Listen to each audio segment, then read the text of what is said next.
বিল্টু একটা 10 বছরের ছেলে। সে কিন্তু ভীষণ দুষ্টু আর পেটুক। স্কুল থেকে ফিরেই তার প্রথম কাজই হলো ফ্রিজ খুলে দেখা কিছু ভালো খাবার আছে কিনা। তার মা প্রায় বলে, বিল্টু, একদিন এই পেটের লোভেই কিন্তু বড় বিপদে পড়বি। বিল্টু কিন্তু হেসেই উড়িয়ে দেয় কথাটা। একদিন সকালে মা বাজার থেকে অনেকগুলো মিষ্টি কিনে আনলেন। বিকেলবেলায় কিছু অতিথি আসবে বলে তিনি সেগুলো সুন্দর করে ফ্রিজে রেখে দিলেন।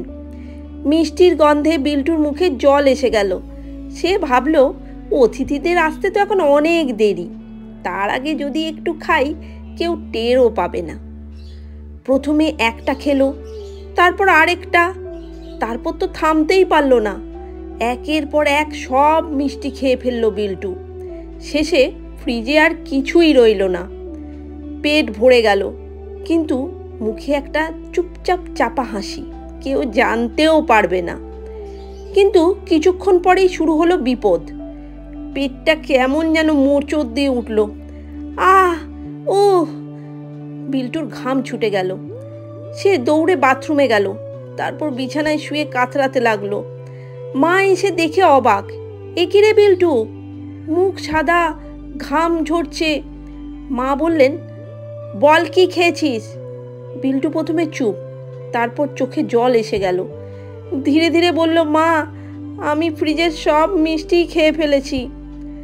মা প্রথমে খুব রেগে গেলেন। তুই অতিথিদের জন্য রাখা মিষ্টি সব খেয়ে ফেলেছিস? এখন বুঝবি লোভের ফল কেমন হয়। তারপর তিনি ওষুধ খাওয়ালেন আর বিল্টুকে একটু বিশ্রাম নিতে বললেন। অতিথিরা এলে মা হেসে বললেন, বিল্টুর শরীরটা আজ একটু খারাপ, ও তোমাদের জন্য রাখা মিষ্টি সব টেস্ট আগেই করে ফেলেছে। সবাই হেসে উঠল।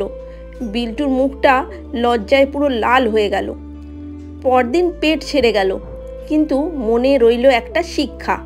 সে বলল, মা, আমি আর কখনো লুকিয়ে কিছু খাবো না। পরের জন্য রাখা জিনিস চুরি করে খাওয়াটা ঠিক নয়। মা হেসে তার মাথায় হাত বুলিয়ে বললেন, এই তো আমার ভালো ছেলে। সেদিন থেকে বিল্টুর পেটের লোভ অনেকটাই কমে গেল। সে এখন জানে লোভের ফল মিষ্টি নয়, টক আর তেতো।